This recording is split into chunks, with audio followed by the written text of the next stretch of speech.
Bismillah, alhamdulillah, wassalatu wassalamu ala rasulillahi wa la hawla wa la quwwata illa billah. Amma ba'du, kaum muslimin wal muslimat rahimani wa rahimakumullah ajma'in.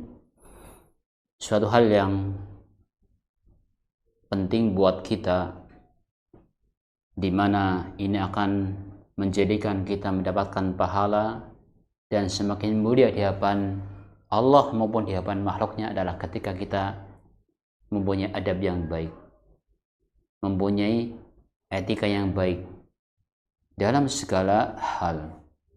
Maka Islam yang mulia ini mengajarkan kepada kita semuanya bagaimana adab-adab dalam kehidupan sehari-hari kita.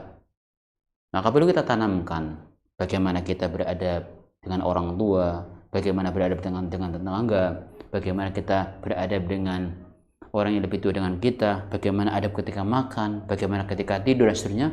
Insya Allah kita akan kaji sebagai bekal untuk kita dan anak-anak kita semua, anak-anak kita semuanya, semua jadi anak-anak yang sudah solehah semuanya.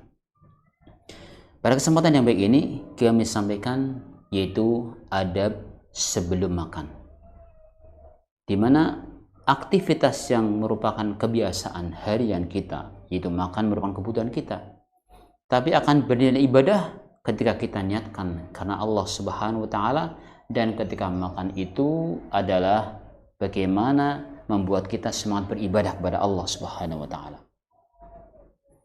Maka kita hendaknya memperhatikan adab ketika makan. Di antaranya adalah ketika kita makan hendaknya makan makanan yang halal, minumannya halal.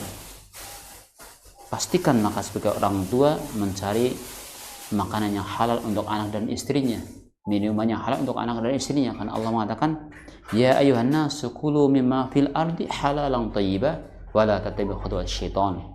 Wahai sekalian manusia, ya ayuhan nas kulu mimma fil ardi halalan thayyiba, makanlah apa yang ada di bumi yang halal dan baik. Wa la tattabi'u khutuwat syaitan, jangan mengikuti langkah-langkah syaitan.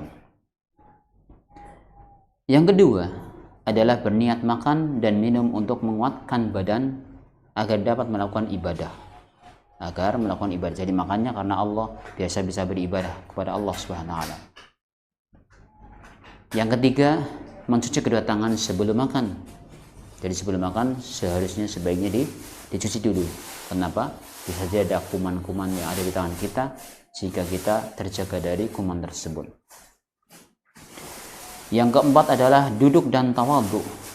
Duduk dan tawadhu adalah duduk di atas kedua lututnya, atau duduk di atas punggung kedua kaki, atau berposisi dengan kaki kanan ditegakkan dan duduk di atas kaki kiri.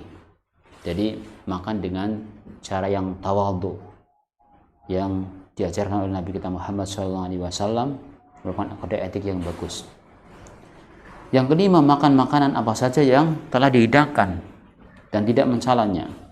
Karena dalam hadis dikatakan, ya, apabila kalian mendapatkan makanan, maka makanlah. Ketika enggak suka, maka jangan kamu cela.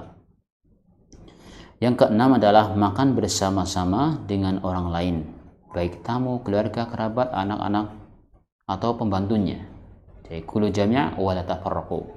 Makanlah bersama-sama, jangan berpisah-pisah. Ini akan mendapatkan keberkahan. Penyebab mendapatkan keberkahan adalah ketika makan bersama.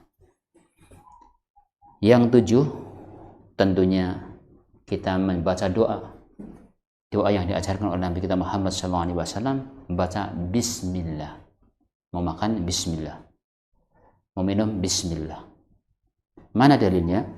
Dalilnya adalah sebagaimana Nabi SAW mengatakan kepada seanak kecil, ya ghulam samillah wa kul biyaminik wa kul mimma yalik. Wahai anak kecil, bacalah bismillah. Ya, samillah, bacalah bismillah. Wa kul biyaminik, makan dengan tangan kanannya. Wa kul mimma yalik, dan makanlah yang dekat. Nah, itu diantara kode etik. Jadi makan dengan tangan kanannya, kemudian yang terdekat, kemudian baca bismillah, kemudian duduk dengan cara yang rapi, kemudian kita makannya juga makanan yang jelas yang halal, kemudian kita niatkan karena Allah Subhanahu wa taala, maka dengan demikian insya Allah akan membawa barokah, keberkahan dalam hidup kita. Semoga Allah Subhanahu wa taala memudahkan kepada kita untuk mendidik anak kita dan juga saudara-saudara kita beradab dengan adab yang Islam, termasuk cara makan atau sebelum makan. Barakallahu fikum ajma'in.